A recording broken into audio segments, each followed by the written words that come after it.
ভাইরা যারা টিন পাতি গোল্ড খেলেন অনেক সময় একটা সমস্যা হয়। বন্ধুর সাথে একই টেবিলে খেলতে চান, কিন্তু বোর্ডে ঢুকতে গেলে লক দেখায়, মানে একই বোর্ডে জয়েন করতেই দেয় না। এই সমস্যার একটা সহজ সমাধান আছে, সেটা হলো টিন পাতি গোল্ড পাস। এখন বলি, গোল্ড পাস করলে কি কি সুবিধা পাবেন। প্রথম সুবিধা, অনেক সময় আমরা বন্ধুর সাথে একই টেবিলে খেলতে চাই, কিন্তু বোর্ড লক দেখায়। গোল্ড পাস থাকলে আপনি সেম বোর্ডে জয়েন দিতে পারবেন এবং বন্ধুর সাথে একই টেবিলে খেলতে পারবেন।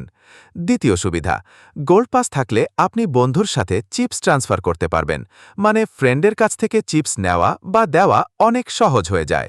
তৃতীয় সুবিধা, গোল্ড পাস অ্যাক্টিভেট করার সাথে সাথে আপনি ৬ কোটি বোনাস চিপস পাবেন। আর শুধু তাই না, প্রতিদিন ২০ লাখ করে ডেইলি রিওয়ার্ড পেতে থাকবেন। চতুর্থ সুবিধা, গোল্ড পাস থাকলে আপনার আইডি একটু স্ট্রং হয়ে যায়, মানে নর্মাল আইডির তুলনায় গেম এক্সপিরিয়েন্স একটু বেটার হয়। এখন বলি, গোল্ড পাস কতদিন থাকে। টিন পাতি গোল্ড পাসের মেয়াদ থাকে ৩০ দিন, মানে একবার অ্যাক্টিভেট করলে পুরো ৩০ দিন ব্যবহার করতে পারবেন।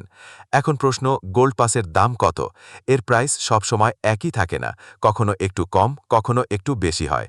তাই গোল্ড পাসের কারেন্ট প্রাইস জানতে হলে আমার আইমো বা হোয়াটসঅ্যাপে মেসেজ করুন। আপনারা চাইলে আমার কাছ থেকেই গোল্ড পাস নিতে পারবেন, টেবিল চিপস নিতে পারবেন, ব্যাংক চিপস নিতে পারবেন। সবকিছুর জন্য যোগাযোগ করুন নিচের নাম্বারে, সামাইমো বা হোয়াটসঅ্যাপ 0183701417 ভিডিওটা যদি হেল্পফুল লাগে তাহলে একটা লাইক দিন আর চ্যানেল সাবস্ক্রাইব করতে ভুলবেন না। ধন্যবাদ সবাইকে।